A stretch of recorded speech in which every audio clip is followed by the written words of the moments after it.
Right. Hello, everyone. Welcome to the SNRE Graduate Seminar. We are here today with Alia DeLong, soon to be Dr. DeLong. Thank you for your patience in us joining you today. And we have Dr. Mickey Swisher here to introduce Alia. So go ahead, Mickey. Hi, yes. Alia and I have worked together, I think it's 6 years now. She did her master's degree in family, youth, and community sciences, and then chose to struggle on with me working through her PhD. So I just want to comment that she's worked a long time now on food systems and how food systems affect us for better and for worse. And she has been one of the few people of a very few people who have looked at food systems from both the producer end and the consumer end. Unfortunately, the food system world tends to divide into people who look only at the consumer end or who look only at the producer end. And in fact, she's looked a little bit at what I call the middle piece, those food chains that either get it from the farm to our table or don't, as they certainly almost failed at points during the initial part of the COVID crisis. So I hope you find Alia's presentation interesting. I tend to think everybody, of course, should be interested in food. That's my belief, that this is a universal concern. So hopefully, I think you'll find it interesting what she has to say today. She's looked at this from numbers of different ways and really conducted 3 quite distinct inquiries into what goes on with the food system. So I think you'll find a piece in there that is attractive to you. Thank you. Thanks, Mickey. Hey, everyone. Thanks for joining us today. My name is Alia DeLong, and I'm a PhD candidate in interdisciplinary ecology. And today we'll be introducing and discussing my dissertation, Farmer Decision Making, a New Generation of New and Beginning Farmers.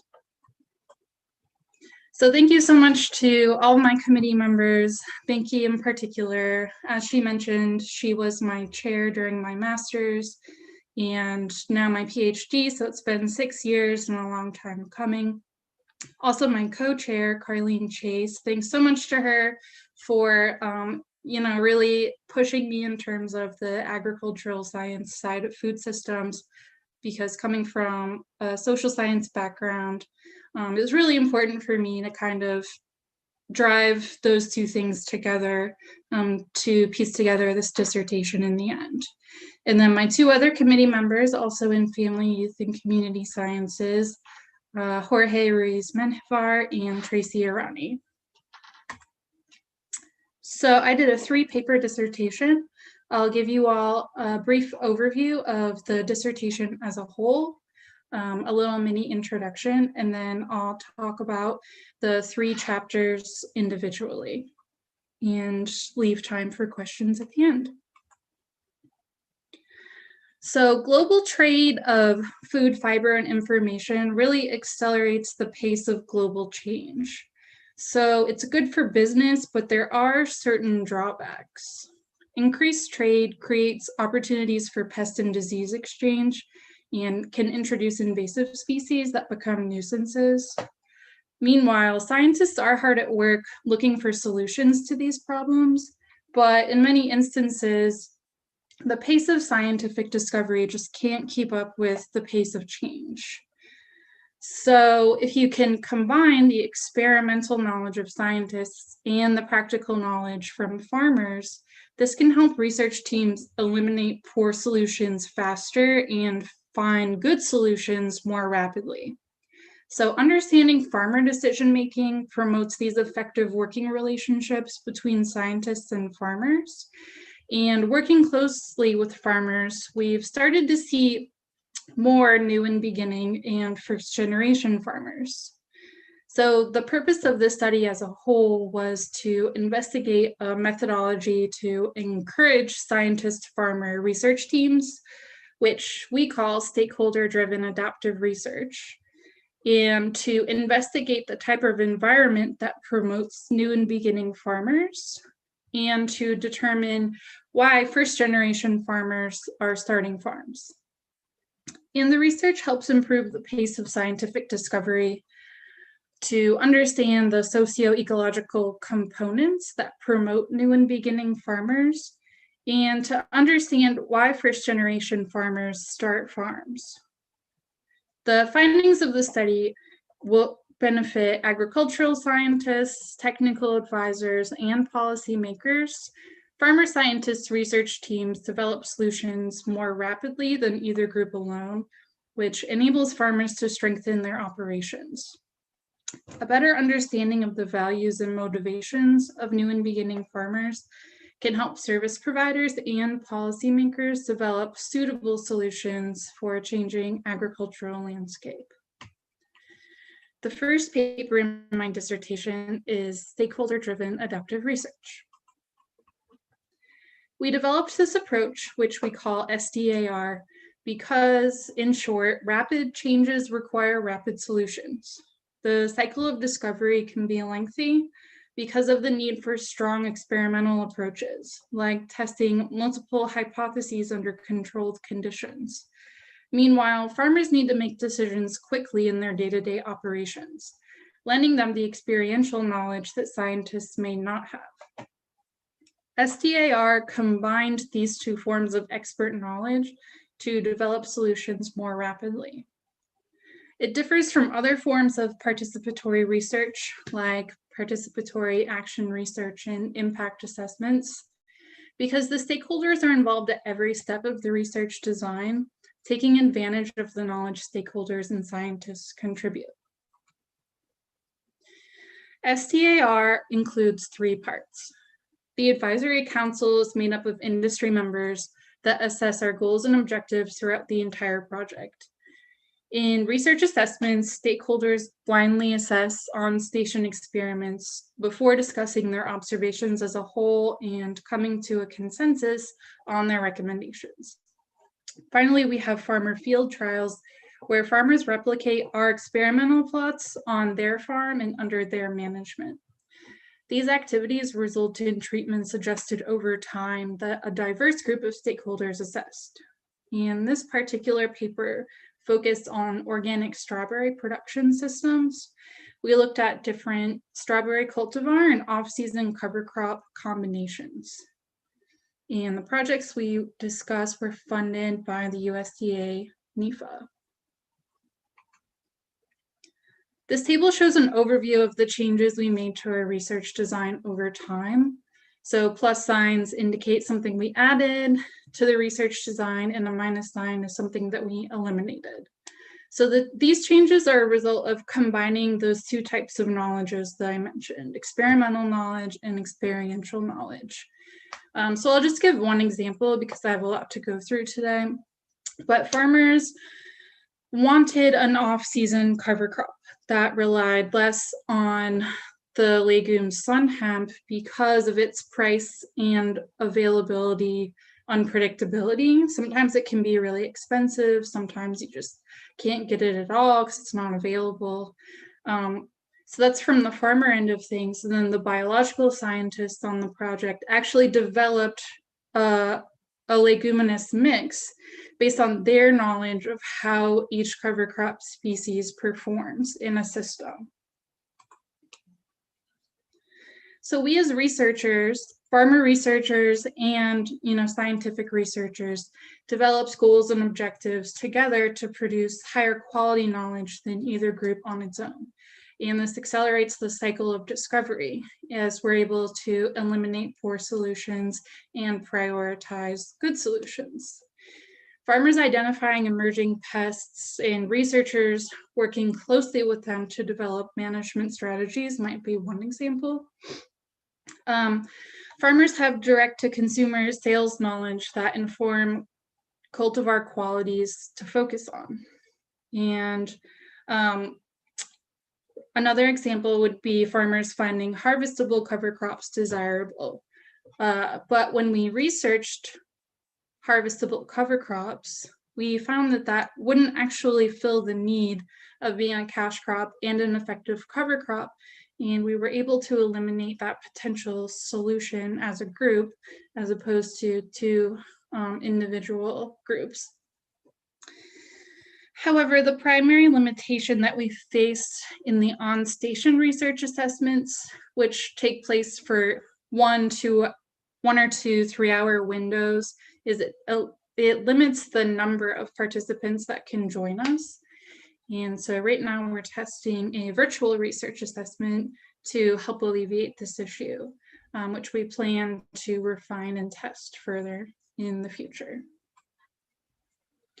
So researchers can use SCAR as an inclusive approach to develop reliable knowledge that accelerates the process of discovery to improve experimental outcomes and produce adoptable practices. The second paper in my study is titled "Who Will Feed Our Future? A Systematic Literature Review of New and Beginning Farmers." So who do you think of when you visualize a farmer? Is it an old man driving his tractor on a 2-lane road and you're really annoyed because you can't pass them? Or is it, like your grandfather, or maybe you grew up on a farm, or maybe you go to the farmer's market and you see their face week after week? It could be any of these, because the face of farming is constantly changing. I looked at the trends between the 2012 and the 2017 Census of Agriculture, and there are some interesting trends that emerged. So there are more new and beginning farmers. Interestingly, direct-to-consumer sales doubled, as well as organic sales doubled. And also the number of female producers, like female primary producers on farms, increased by 23%. Which is crazy because it increased from 13% to 36%. So that's a huge jump. So these changes could mean that people on farms are taking different decision-making roles, especially as they are newer and are probably less experienced, and as a group are more female.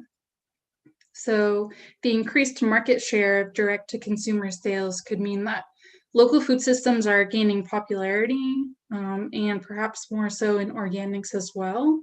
So the purpose of the literature review was to determine the characteristics of the new and beginning organic farmers who support local food systems. So what is a systematic literature review?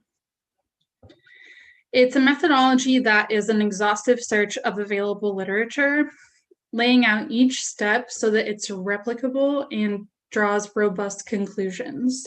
It's not just a literature review that a researcher might write for a journal article, which follows a series of logical ideas to set up the rest of the project.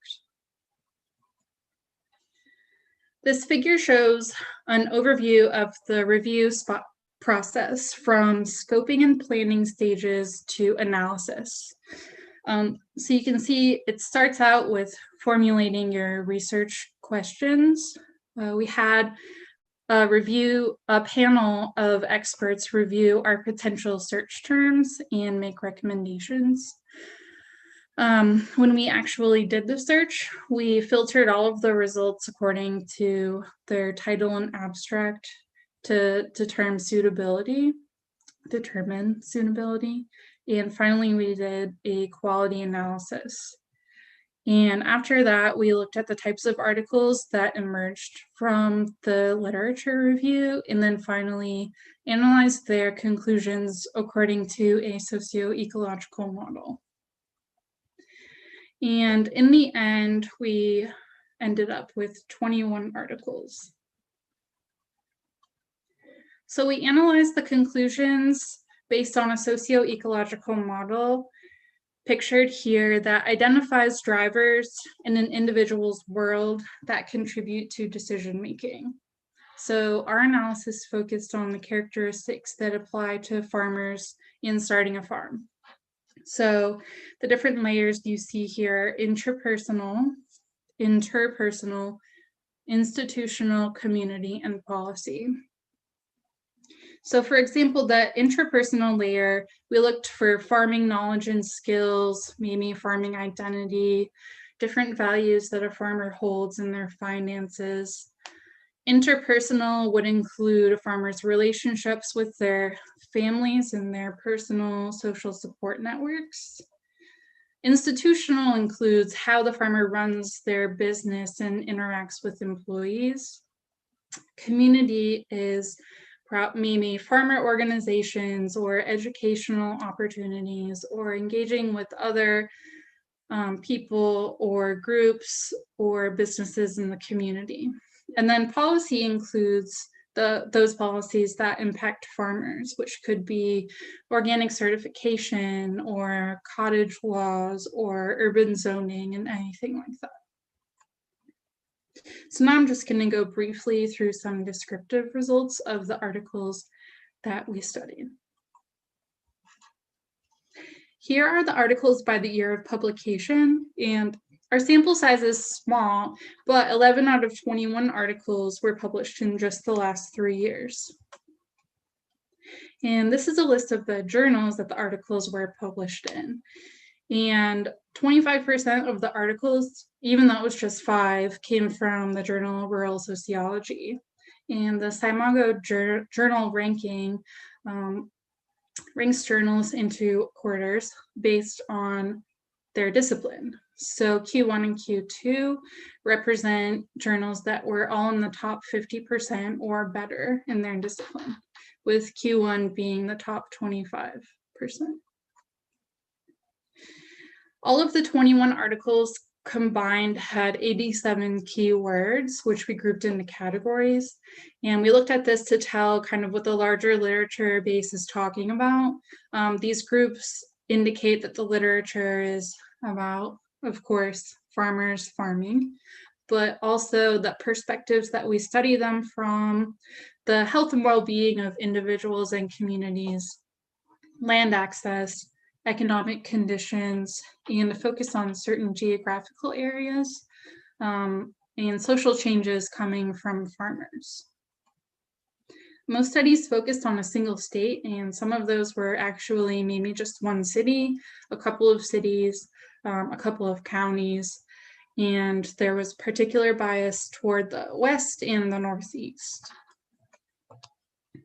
Articles focus mostly on the intrapersonal layer of the socio-ecological model. That layer will be the most information-rich then compared to the interpersonal and policy layers. This is the socio-ecological model that we developed of new and beginning organic farmers. I analyzed and categorized all article conclusions according to socio-ecological layer. In general, farmers are socially and economically advantaged. They are most likely white and well-educated. They are probably idealistic and committed, and they're likely to face at least one type of identity conflict, with the two most prominent being an identity as a woman and as a farmer, and their identity as an environmental idealist versus a business person. New and beginning farmers enjoy spending time with their loved ones and value connecting to their consumers, but have trouble separating themselves from the farm and struggle with any visualization of what will happen to their farm in their land when they retire from farming. They value providing local food to their community and want to show others that it can be done. They want to provide a living wage for their employees. And in communities, they're passionate about engaging with others, but are still racially homogenous and male dominant. And access to land was the largest barrier that they faced. Women challenge a male-dominated industry. Women farmers as that identity. And now, as they take on a bigger percentage of that share of primary producers, they're filling multiple roles. So they're probably filling the role of caretaker, mother, and farmer. And this is, of course, according to how society dictates gender roles and division of labor. Another issue being a woman and a farmer is relying on men for land or relying on a male partner for an off-farm income. And just the gendered process of land inheritance that usually goes from a father to a son. Additionally, more women farmers mean that there are more barriers for women, or the barriers are becoming more prominent, that farm equipment is not actually built for women's bodies in general. And so now you're seeing businesses pop up like Pink Tractor. I'm not sure if anyone has ever seen those ads, but it's because like if you have this larger share of people with different bodies, they need to be able to operate machinery, but machinery wasn't developed for that specific type of body. So if women focus on non-economic rewards of farming, their increasing presence could shift decision-making towards customer satisfaction and those relationships, and just in generally like being happy and raising a family in a wholesome environment. Identity conflict is also a huge source of uncertainty for the future of farmer decision-making, because when you have to balance making money and being environmentally and socially sustainable, that balance and compromise may prove too challenging in the long run, but it is possible that social entrepreneurship can help achieve that balance. So the conclusions here have limited generalizability since we only had 21 articles. The small sample itself indicates that this is an understudied area of research. New and beginning organic farmers are overwhelmingly white and wealthy.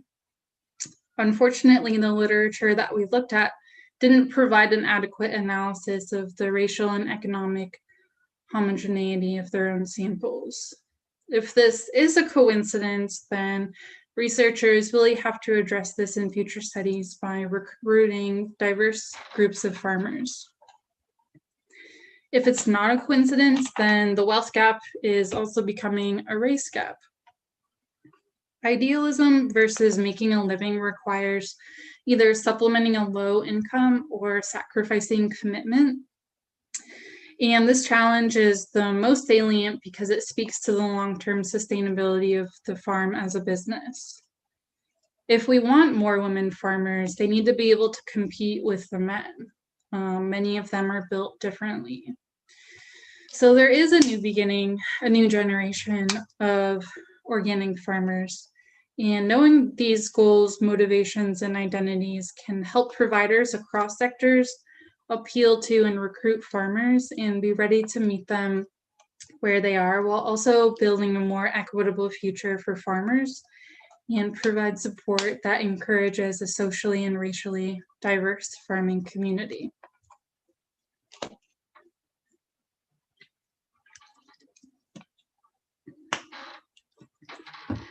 This is paper 3 in my 3-paper dissertation.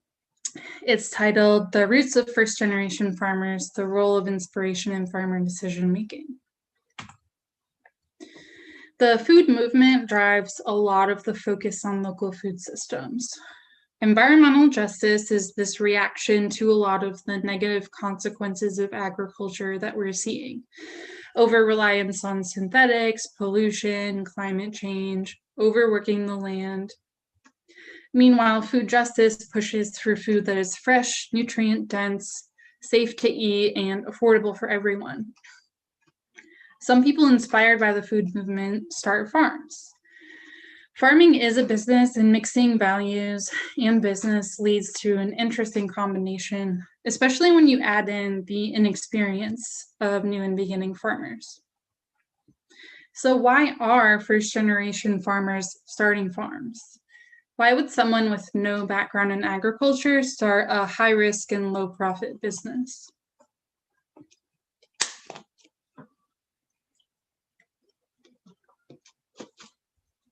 The literature points to 3 sets of values that contribute to a farmer's either goals or motivations.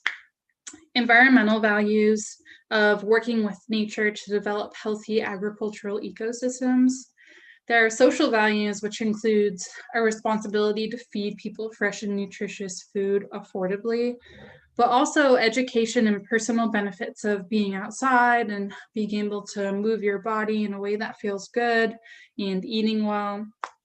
Finally, business values are aiming for a for-profit business with several revenue streams or a backup strategy or maybe multiple strategies to make that dream a reality. These values lead to conflict and compromise. One example might be you have to spray something to save your crop, or you lose the crop. Or you might have to sell to wealthy customers when you really would like to have low prices to make it affordable to everyone. Based on these points in the literature, we adapted the theory of planned behavior to assess how first-generation farmers came to start a farm. Theory of planned behavior usually looks at norms, behavioral control, intention, and behavior.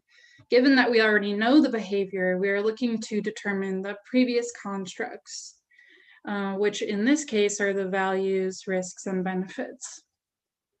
There was also one idea discussed in just one article in our literature review, which was inspiration.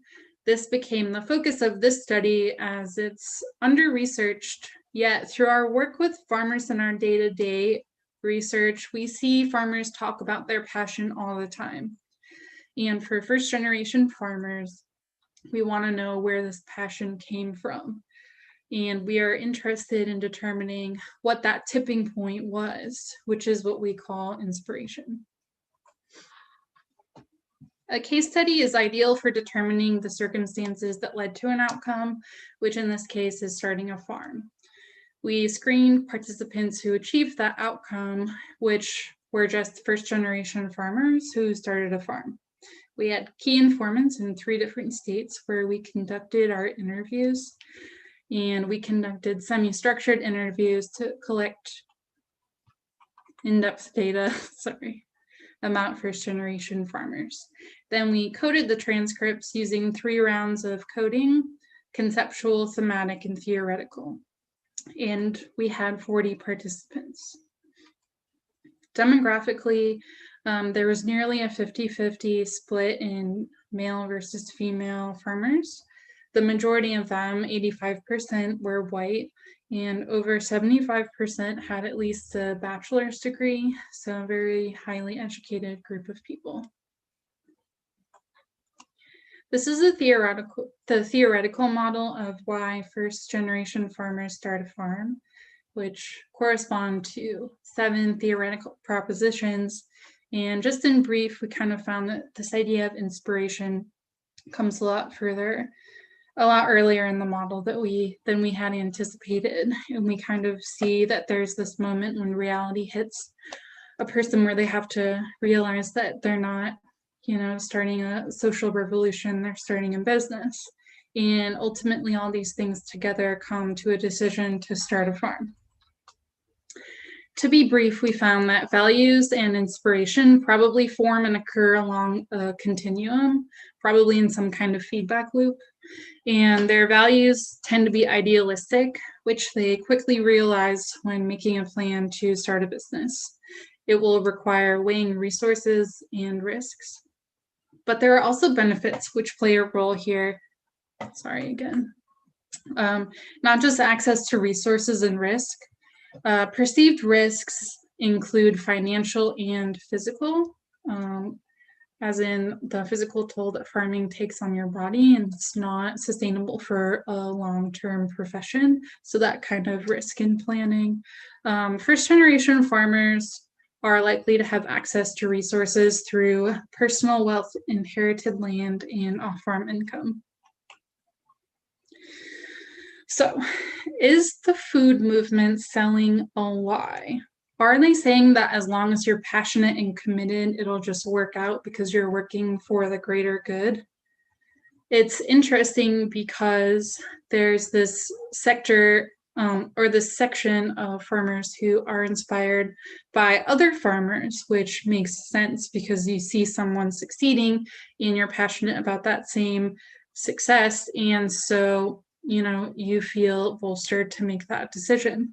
There's also another huge group of farmers who are inspired by these market gardeners, namely Jean-Martin Fortier and Curtis Stone, who say that if you have the right market and you have low inputs and you have low costs, then you can net $100,000 on a quarter acre, which sounds dangerous. And I'll talk a little bit about that in a minute. Are people starting farms so long as they believe it's profitable? And what happens if you start a farm because you've bought into this, I won't call it a lie, but you've bought into this idea that your farm will be profitable. So what happens to the farm if it doesn't turn out to be profitable? Something else that emerged in the interviews is this idea of being alive versus not dead. So a lot of times when first generation farmers talked about their environmental values, they focused on not doing harm as opposed to doing good. So when you have this pessimistic outlook on your environmental practices, that kind of also makes you wonder what the long-term sustainability of their farm as a business is, if their beliefs aren't focused on optimism and are rather coming from this pessimistic source of not doing harm versus doing good. Another point would be the personal responsibility that a lot of farmers seem to take in terms of changing the world. And I'll talk about that more in a minute as well. Because in terms of farm sustainability, how can you provide for others when you can't provide for yourself? If your business isn't necessarily particularly profitable and you have to raise your prices, and really thinking about who is invested in solving hunger and what are they really doing about it. So these 4 points here lead to a conclusion that the small-scale organic and local food system model might not be sustainable as it is. It's tenuous and it relies on passionate people who feel a personal responsibility for what is actually a collective problem. So I'm not particularly surprised that first-generation farmers want to set an example for other farmers. They think if enough people feel personally responsible and work to fix a problem, then it will happen for them. And, we hear all the time people talking about this shift occurring in the food system, a shift that is away from large-scale industrial agriculture and toward small-scale sustainable operations. However, as far as I've seen, there hasn't really been a shift away from industrial agriculture. And if it's up to first-generation farmers, then I'm not entirely sure that their tactics are working. Maybe they do need to pivot in some other direction. And maybe COVID-19 is the shift that they needed. But otherwise, small-scale organic farmers are going to be stuck in this spot of improving their small piece of land and selling to wealthy suburban soccer moms. And really, to be honest, I kind of want to say, who cares if they want to sell to wealthy suburban soccer moms? Just let them be. But the problem is that these farmers want to make a difference and they want more power. And so I definitely wouldn't underestimate that kind of drive. So just to conclude, farmers and scientists can work together through the stakeholder-driven adaptive research method that we proposed to develop better solutions faster. And so who will benefit from these solutions? We think new and beginning organic farmers who are an increasing presence in the agricultural sector will benefit. But the future they shape for themselves is tenuous, and farmers must have long-term viability to maintain their presence. Thank you so much. And I would love to answer any questions if there's time. Thank you so much, Alia. That was awesome and very interesting. And we definitely have time for questions. If you are in the Zoom, you can unmute your mic or type in the chat. If you are watching over YouTube, you can type in the live chat there and I can read the questions to Alia. So please ask your questions now.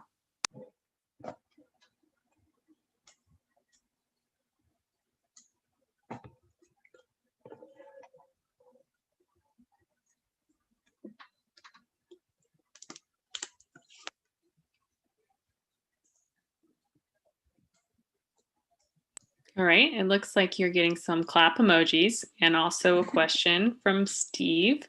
Steve said, you mentioned COVID-19 as a potential means to drive change in farming systems. Can you elaborate? Yeah, definitely. So unfortunately, well, I won't say unfortunately, but the situation is so new, we don't really know the long-term impacts on farming systems in general. But, you know, the immediate impacts that we saw in Florida were kind of insane in terms of plowing in, you know, entire fields of tomatoes, dumping millions of gallons of milk, and we saw these weaknesses in these large supply chains.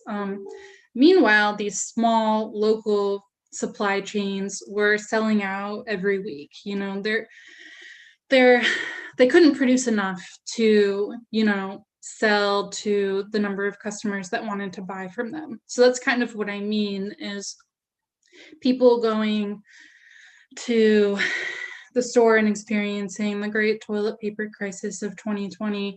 That was also happening on the shelves with certain food items, is that the supply chain wasn't strong enough to be able to supply those foods and get them from point A to point B. But, you know, you could go to the farmer's market and buy it there if it was available. And so I think if we see that demand increase and people who might be thinking more about where their food is coming from and that it's not a guarantee, you know, then there might be more of a demand for these smaller systems. But, you know, that's not to say that it alone would be sustainable. There's still a need for diverse farming systems.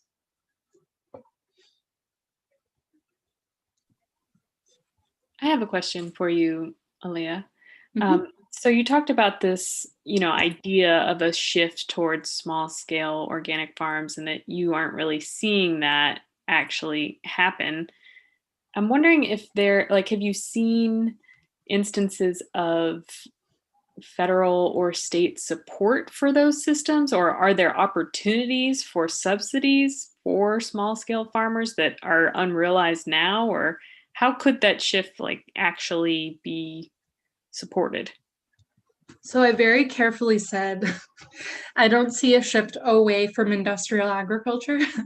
It's not that I don't see a shift toward these small scale local farming systems. And, you know, in 2009, the USDA created the Beginning Farmer and Rancher Development Program.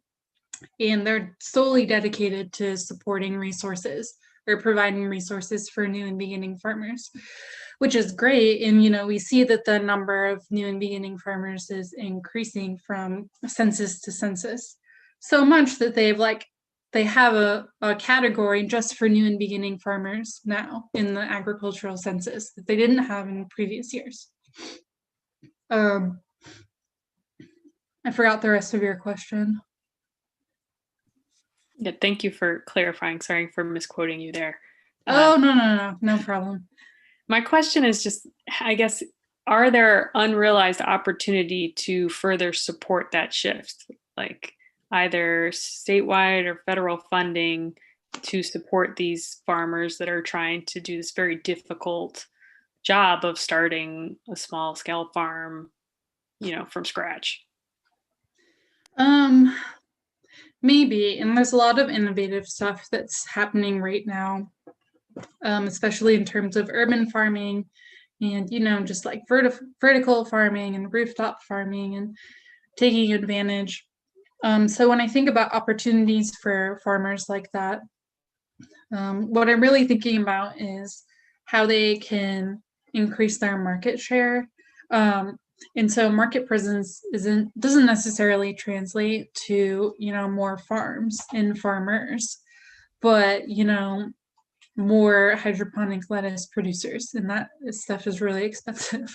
But in terms of, and then I'm also thinking about promoting, new and beginning farmers themselves. And so one thing that I found in my interviews is just that these people never didn't have passion for the environment and farming. So it kind of makes me wonder how effective the programs targeting youth are. And that would be something that I'd be more interested in learning about as more people become new and beginning farmers in the future, as over the last decade, or maybe 10 to 15 years, we've had really that surgence of the school gardens and that kind of thing. So I'd be interested to see the role that plays, or if at all. But it's hard. It's hard. Thank you for answering that. Are there any other questions for Alia?